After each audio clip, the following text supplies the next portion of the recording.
তো হ্যালো বন্ধুরা, তোমরা সবাই কেমন আছো? তো আজকে আমি ডাল বড়া যে দই বড়ার রেসিপিটা শেয়ার করেছিলাম শর্টসে, তো সেটারই আমি একটা ফুল ভিডিও এনেছি। তো সেটা দেখতেই পাচ্ছ, ডালটাকে বেটে নিয়ে ভালো করে পেস্ট করে নিলাম। তো তারপরে ধনেপাতার যে চাটনিটা আমাদের লাগবে সেইটা বানিয়ে নেবো। তো তার জন্য ধনেপাতা, আদা, কাঁচা লঙ্কা, রসুন দিয়ে ভালো করে বেটে নিয়েছি। ওর মধ্যে নুন, চিনি একটু দিয়েছি আর লেবু দিয়ে ভালো করে মিশিয়ে নিলাম।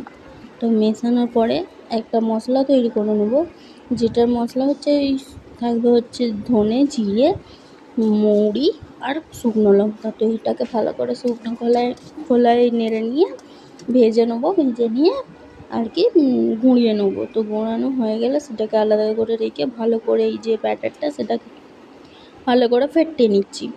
তো এটাকে দেখতেই পাচ্ছ, আমার ব্যাটারটা ভালোই ফাটানো হয়েছে, কারণ উপরে ভেসে ভেসে উঠছে। তো আমি ভাজতে দিয়ে দেবো ভালো মতন করে। দেখতেই পাচ্ছ কত সুন্দর ফুললেই উঠবে, ঠিক আছে। ভালো করে এইরকম ছেড়ে, বেশি ছাড়বো না, অল্প অল্প করে ছেড়েই ভাজবো, কারণ নাহলে জড়িয়ে যাওয়ার সম্ভাবনাটা থাকবে। ভেজে নিয়ে একটা সিরাম তৈরি করে রেখেছিলাম, যেটা চিনি আর নুনের জল ছিল। তো ওটার মধ্যে ওগুলো ভালো করে দিয়ে ভেজে দিয়ে দিয়েছি। এবার তেঁতুলের যে চাটনিটা লাগবে সেটাও করে নেবো।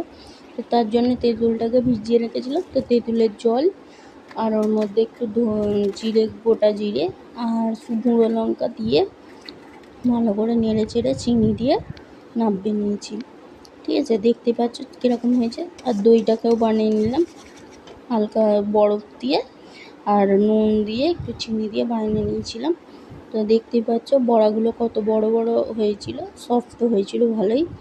তো তারপরে বড়াগুলোর উপরে দই আর যে ভাজা মশলাটা ছিল সেইটা দিয়ে তারপরে তোমার এটা দিয়েছি তেঁতুলের চাটনি আর ধনেপাতার চাটনি দিয়ে ভালো করে আর একটু ওর ওপর দিয়ে গরম মশলাটা ছড়িয়ে দিয়েছি। তো ভালো লাগলে লাইক, কমেন্ট, শেয়ার, সাবস্ক্রাইব করবেন। Thank you.